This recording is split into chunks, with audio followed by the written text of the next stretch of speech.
कल्याण jewellers मैं यहाँ पर कल ही बाय करने को कह रहा था और आज मार्केट में काफी ज्यादा अनएक्सपेक्टेड सा कुछ हो गया उसके साथ में।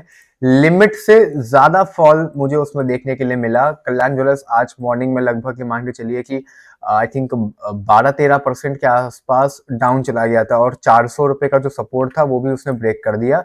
और मुझे उम्मीद नहीं थी बिल्कुल भी कि 450 से नीचे ये निकलेगा, बट जैसे उसके नीचे ये निकला तो फिर सडन फॉल आया।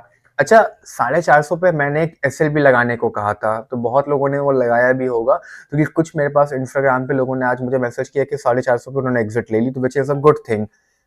इसीलिए स्टॉप लॉस लगाना भी बहुत ज्यादा जरूरी होता है और मैंने अपने पुराने वीडियोस में 450 के लेवल को कई बार मार्क किया था कि 450 पे एक एसएल लगाइएगा, 450 पे बाइंग करके।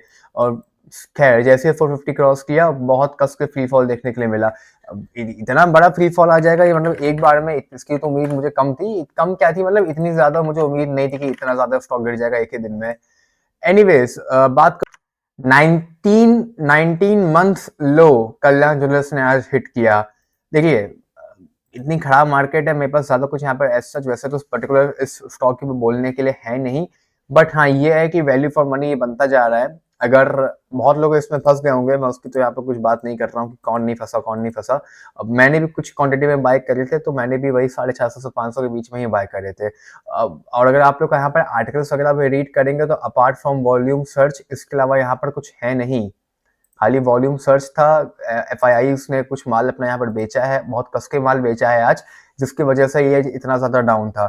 अगर आप लोग कोई भी आर्टिकल्स वगैरह भी पढ़ना चाहेंगे तो आर्टिकल्स में कुछ नहीं है, बस यही है कि ये 20-30% के आसपास फॉल हो चुका है पिछले 2 महीनों के अंदर में, विच इज मतलब अच्छा खासा फॉल हो चुका है। Well, in the end panic करने की कोई ऐसा नीड नहीं है। वॉल्यूम सर्च था तो इन द शॉर्ट टाइम ये रिकवर भी हो जाएगा। अब 400 लेवल के आसपास देखते हैं कि कितना सस्टेन कर पाता है कितना नहीं कर पाता है। बाकी जिन लोगों ने बाय नहीं किया था वो अपना एड ऑन कर सकते हैं, बाकी कुछ लोग अगर चाहें तो उसको फिर एवरेजिंग भी कर सकते हैं। एवरेज करना भी इस प्राइस पॉइंट पे कोई खराब वाली बात नहीं है। और 12% के बाद तो फिर मैं अब डाउनफॉल यहाँ पे कोई नहीं देखता हूँ, तो बस ये मुझे इतना ही बोलना था आप लोगों को। इसके अलावा कल की वीडियो में मुझसे कुछ लोग यहाँ पर सीडीएसएल और एनएफडीएल के बारे में भी पूछ रहे थे। सीडीएसएल में एक अच्छी बात है, खैर दोनों में एक अच्छी बात है कि चाहे सीडीएसएल हो चाहे एनएफडीएल हो, कैपिटल पूरी कैपिटल मार्केट में ओवरऑल ज्यादा फॉल देखने को मिला नहीं है। सीडीएसए भी लगभग 1300-1400 रुपए के बीच में ट्रेड कर रहा है। 1700 रुपए के आसपास का ऑल टाइम हाई था, मतलब जिस लेवल पे हम लोगों के पास पोर्टफोलियो में ये था, अच्छी बात है। बट उसके बाद भी कुछ बहुत ज्यादा फॉल देखने को नहीं मिला है। एनएफडीएल भी लगभग 1000-1100 रुपए के आसपास पे ही था जब मैंने एग्जिट करने को कहा था। 1300 तक चला गया था, वहां पे बहुत से लोगों ने एग्जिट नहीं किया था, होल्ड करके बैठे हुए थे। हाँ, उनके लिए तो लगभग 25% का फॉल हो चुका है। बट वैसे भी अगर आप लोग देखेंगे तो 1200 से लगभग 1000 रुपए के आसपास ही ट्रेड कर रहा है, कोई बहुत मेजर फॉल नहीं है इसमें भी। बाकी हाँ, परसेंटेज वाइज फिर भी लगभग 10 से 20% के बीच का फॉल है, विच इज मतलब ठीक ठाक है। लेकिन हाँ, जितने बाकी स्टॉक्स गिरे हैं 50% 40% उतना फॉल देखने के लिए नहीं मिल रहा है। दोनों में सीडीएसएल आप चाहे तो बाय कर सकते हैं, एनएफडीएल थोड़ा सा चाहो तो अवॉइड कर सकते हो, otherwise NFDL is also good stock. K fintech और कैंप्स की मैं बात करूँ तो कैंप्स में तो मुझे बिल्कुल भी कुछ खास फॉल नजर नहीं आया सिवाय इसके स्प्लिट के बाद के।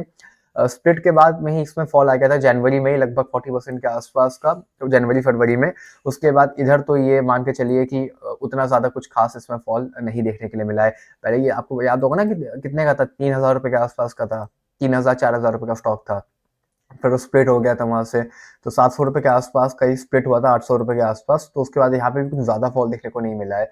तो ये एक अच्छी बात है, क्योंकि कैपिटल मार्केट पहले ही अंडर वैल्यूड थी। जो लोग मेरी वीडियो पहले से देखते हैं उनको पता है कि कैपिटल मार्केट को मैंने कई बार पहले भी अंडर वैल्यूएशन पे कहा था। और जब कोई चीज अगर अंडर वैल्यूड ऑलरेडी होती है तो ज्यादा फॉल नहीं आती है वहां पे, ये बात मैं आप लोगों को पहले भी बता चुका हूँ। तो इसलिए यहाँ पर ये भी हो गई। अच्छा, इसके अलावा काफी सारे लोग यहाँ पर और भी कई चीजों के ऊपर कमेंट कर रहे थे। एक तो आप लोगों का एलजी का भी आईपीओ हो गया। एलजी का आईपीओ रिसेंटली लिफ्टेड आईपीओ था, मैंने पहले भी कहा था कि थोड़ा सा हाइयर साइड में ही वैल्यूएशन है लिफ्टिंग के बाद भी। ऑल दो अच्छी बात यह है कि कुछ बहुत ज्यादा फॉल देखने को नहीं मिला है। 1500 रुपए के आसपास लिफ्ट हुआ था, तो 1400 रुपए के आसपास ट्रेड कर रहा है, 10% के आसपास का फॉल है। अभी देखो, लार्ज कैप है, धीमे बढ़ता है तो धीमे गिरता भी है, तो दोनों साइड से सेम बातें होती हैं। सेम आप लोग का यहाँ पर आईसीआईसीआई प्रोडेंशियल जो अभी एएमसी का जो आईपीओ लिफ्ट हुआ था उसके बाद साथ में भी यही सेम चीज है। 2800-2900 रुपए के आसपास लिफ्टिंग तो खैर नीचे हुई थी, 2600 रुपए के आसपास हुई थी। वहां से ये 10% का मूव इसने दे दिया था, 3000 रुपए के आसपास चला गया था। तो 3000 रुपये के आसपास ही गया था ये, लेकिन अगेन वहाँ से देखेंगे बहुत ज़्यादा फॉल देखने को नहीं मिला है। जैसा कि मैंने बोला, अगर लार्ज कैप ये सब हैं, लार्ज कैप को पोर्टफोलियो में रखने में कोई बुराई नहीं होती है, बस रिटर्न धीमे आते हैं और ये थी नेगेटिव बात। तो अच्छी बात ये है कि अगर रिटर्न धीमे आते हैं तो गिरते भी ये लोग धीमे-धीमे हैं, तो ये एक पॉजिटिव बात भी है। हर बात का एक नेगेटिव और एक पॉजिटिव दोनों साइड से चीज़ें रहती हैं, तो ये हो गया। इसके अलावा प्रीमियम एनर्जी, वाई एनर्जी मैं कल कवर कर चुका हूँ। तन्ला प्लेटफॉर्म्स को मैंने काफ़ी दिनों से यहाँ पर कवर नहीं किया है, तो ये भी मैं एक बार कवर कर लेता हूँ यहाँ पर। तन्ला प्लेटफॉर्म्स में लगभग 600 रुपये के आसपास से मैं कवर कर रहा हूँ और वहाँ से लगभग ये ड्रॉप होते होते 400 साढ़े 400 रुपये के आसपास ट्रेड कर रहा है। अगेन ये सब बहुत ही छोटी-छोटी कंपनीज़ हैं, हाईली रिस्की कंपनीज़ हैं, बट हाँ otherwise companies are decent. Profit वगैरह डिक्लेयर कर रहे हैं, वो तो मार्केट खराब है जिसके चक्कर में सारे स्टॉक्स यहाँ पर गिरते जा रहे हैं। बट देखिए इन द एंड ये सारे वही स्टॉक्स हैं जो जब पैसे जब भागेंगे ना तो कोई पकड़ नहीं पाएगा इन लोगों को, क्योंकि ये सब इतने छोटे-छोटे मार्केट कैप के स्टॉक्स हैं, फिर इसीलिए ये रिस्की भी हो जाते हैं, जल्दी-जल्दी गिरते हैं, जल्दी-जल्दी बढ़ते भी हैं। ये small cap, mid cap, large cap में यही अंतर होता है। स्मॉल कैप ज़्यादा रिटर्न बनाता है, बट फिर सबसे ज़्यादा नुकसान भी स्मॉल कैप ही देता है जब गिरने की बारी आती है तो। मिड कैप डिसेंट रहता है, मिड कैप, स्मॉल कैप लगभग साथ ही में चलते हैं। लार्ज कैप से चीज़ें बदल जाती हैं, लार्ज कैप फिर धीमे-धीमे गिरता है और धीमे-धीमे फिर पैसा बनाता है, तो यही फ़र्क है। Otherwise Tanla platform is again a good stock, decent stock, promoter के पास होल्डिंग है। म्यूचुअल फंड्स की होल्डिंग यहाँ पर बहुत कम है, लगभग 0% हो चुकी है। अगर इनमें थोड़े से इंक्रीमेंट आता है तो स्टॉक फिर आप लोग को अच्छा करते हुआ भी देखने के लिए मिल सकता है। अपार्ट फ्रॉम दिस, इसके अलावा और भी काफ़ी सारे स्टॉक्स हैं जो ठीक-ठाक है। एक्शन कंस्ट्रक्शन इक्विपमेंट, मुझसे काफ़ी दिनों से हमें पूछ रहे थे। अब देखिए इस वाली कंपनी में एक ही रीज़न है जिसकी वज़ह से मैं उसको लगभग 30% के आसपास ये स्टॉक गिर चुका है। वैसे कुछ एज़ सच बहुत खराब नहीं है, मार्केट कैप भी लगभग 10,000 करोड़ से नीचे का ही है, प्रॉफिट भी यहाँ पर इंक्रीज़ ही होता हुआ जा रहा है। लगभग 400-500 करोड़ के आसपास का प्रॉफिट हो चुका है। अगर आप लोग इसको स्क्रीन पे भी कुछ पी वगैरह देखना चाहते हैं तो एज़ सच कुछ खराब नहीं है कंपनी। हल्का-सा अंडर वैल्यूड ही मैं कहूँगा या राइट वैल्यूएशन पे ही कहूँगा। तो यहाँ पर कंपनी अगर आप लोग रखते हो पोर्टफोलियो में तो पैसा बन सकता है। अच्छी बात ये है कि देखिए यहाँ पर प्रॉफिट लगातार इंक्रीज़ कर रहा है। सेल्स भी लगातार इंक्रीज कर रही है, 1200, 1600, 2000, 3000, 3300, 3200 इस साल हो चुका है, जबकि इस साल अभी बचा भी है यहाँ पर, और प्रॉफिट भी लगातार बढ़ता हुआ ही नजर आ रहा है। सेकेंडली, कंपनी अपने ऑल टाइम हाई से लगभग 50% के आसपास गिर चुकी है, तो ये भी एक काफी ज्यादा पॉजिटिव बात हो जाती है। और 2024 में इसने अपना ऑल टाइम हाई हिट किया था, तो 25 में तो ये गिरती रही है, तो 50% के आसपास गिर चुकी है, तो I think it's a good stock for investment.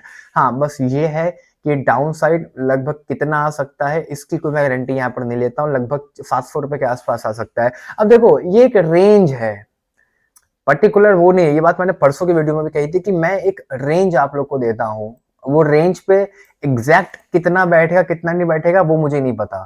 तो अब 700 रुपए की रेंज है, हो सकता है कि आप लोग का 720 पे आए, हो सकता है 750 पे आए, तो ये फिर आप लोगों को टैकल करना पड़ेगा। इसीलिए मैं अपनी वीडियोस में जब मैं इन्वेस्टमेंट के स्टॉक्स बताता हूँ तो मैं वो फॉर इन्वेस्टमेंट बताता हूँ, फॉर लॉन्ग टर्म बताता हूँ, फॉर ट्रेडिंग नहीं बताता हूँ। जो लोग आप लोग को ट्रेडिंग के लिए स्टॉक्स बताएंगे ना, वो अपनी वीडियो में एक पर्टिकुलर पॉइंट मार्क करते हैं, वो दूसरे यूट्यूबर्स होते हैं, आप उनकी वीडियो देखो। मैं वो वाला यूट्यूबर नहीं हूँ, मेरी वीडियोस फॉर इन्वेस्टमेंट है, फॉर ट्रेडिंग नहीं है। ट्रेडिंग और इन्वेस्टमेंट में फर्क है, तो ये थोड़ा सा आप लोग को माइंड में क्लैरिटी रखनी पड़ेगी। For investment it is a good stock. अब जिसको इन्वेस्ट करना है ना, वो 750 के आसपास ले लो।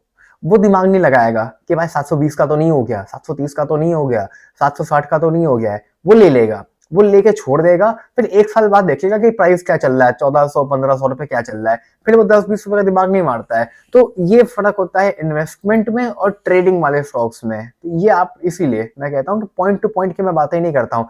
अदरवाइज प्रमोटर के पास मैक्सिमम है, म्यूचुअल फंड की होल्डिंग यहाँ पर काफी ज्यादा कम है। यही सेम चीज तलना में भी है, यही चीज यहाँ पर खराब भी है, मतलब यही चीज इसमें भी यहाँ पर कम है। अब म्यूचुअल फंड्स की नजर अभी तक इनमें इस पर्टिकुलर कंपनी में ज्यादा नहीं पड़ी है। होपफुली जैसे ही पड़ेगी कहीं ना कहीं यहाँ पर फिर वो लोग बाइंग करते हैं, फिर स्टॉक भागना स्टार्ट हो जाता है। और जब भागना स्टार्ट हो जाता है तो जब उनकी सेलिंग का टाइम आता है तब आप लोग फिर एंट्री लेना स्टार्ट करते हो। यही सब चीजें आप लोग को देखनी पड़ेंगी। अदरवाइज हाँ, थोड़ा सा इसमें ज्यादा रिसर्च आप एक बार करना चाहो तो कर सकते हो, मोटा मोटी मैंने करके आप लोग को बता दिया है। फिर अमर राजा में भी 20% के आसपास का लॉस है। देखो मोटा मोटी लॉस यहाँ पर लगभग सारे स्टॉक्स में थोड़ा थोड़ा देखने के लिए मिलेगा। रीजन क्या है, मार्केट अगर इतनी लाल रहती है तो ऐसे में पूरी जितने भी स्टॉक्स हैं, फिर वो चाहे अच्छे से अच्छे भी हों, उनमें आप लोग को रेड मतलब लाल ही नजर आता है। जैसे फॉर एग्जांपल हेवेल्स हो गया, हेवेल्स कल परसों में लगभग 6-7% गिरा था, आज भी लगभग 2-3% के आसपास डाउन है। KEI भी लगभग 3-4% के आसपास आज डाउन है। तो मार्केट अभी भी कोई ग्रीन हुई नहीं है, मार्केट अभी भी ओवरऑल रेड है। मैंने जोमेटो में 3 दिन पहले ही, 2 दिन पहले जब मैंने वीडियो बनाई थी, तो मैंने कहा था कि जब रिकवरी सब देंगे ना, तो 2-3% रिकवरी पता नहीं चलेगी। ऑल्दो जोमेटो में आज एक न्यूज है कि दीपेंद्र गोयल जी जो CEO है वो अब हट रहे हैं और उनकी जगह कोई और टेक ओवर कर रहा है एज अ CEO। तो अब थोड़ा सा हो सकता है सेंटिमेंट्स में मार्केट की चेंज है जोमेटो को लेके, अब कैसा परफॉर्म करेगा वो तो एक बात की बात गई। बट ये एक एग्जांपल मैं दे रहा हूँ कि यही रिकवरी जो हुई है 5% की, ये आप लोग को सारे ही स्टॉक्स में देखने के लिए मिलेगी। मैं मैक्सिमम में नहीं, सब में आप लोग को देखने को मिलेगी। जैसे ही मार्केट अगर हल्की फुल्की ग्रीन होगी ना, तो ये सारे स्टॉक्स रिकवरी मोड पे जाएंगे और फिर पैसा बनने में टाइम पता नहीं लगेगा। इसीलिए जितना पैसा अगर है आप लोग के पास, वो इस गिरी हुई मार्केट में डालो, चाहे खुद लगाओ, चाहे MF में लगाओ, चाहे कहीं में लगाओ। इन्वेस्टमेंट इस समय मार्केट में कर सकते हो, अपॉर्चुनिटी बहुत अच्छी खासी है। अपार्ट फ्रॉम दिस और भी जो स्टॉक्स हैं मुझे कमेंट कर देना, मैं कल के वीडियो में कवर कर लूंगा। शैडोफैक्स टेक्नोलॉजीज के ऊपर मैं अगर बात करूं यहाँ पर, तो क्लियर कट आप लोग को IPO इस समय चाहो तो अवॉइड ही कर दो। GMP लगभग खत्म हो चुका है, मार्केट अभी भी बहुत ही फ्रेजाइल है। मैं ये नहीं कह रहा हूँ कि मार्केट अभी भी सस्टेन कर लेगी या नहीं गिरेगी, यहाँ से कुछ भी हो सकता है भाई। कब कौन कंट्री अटैक कर दे आज की डेट पे कोई गारंटी मैं नहीं ले सकता उस चीज की। बाकी रिटेल कैटेगरी में ही आज ये लगभग 1.5-2 गुना के आसपास सब्सक्राइब हुआ है। अगर 2 गुना भी कल के दिन पे हो जाता है, तो मोटा मोटा मान के चलिए कि 50% की चांसेस हैं।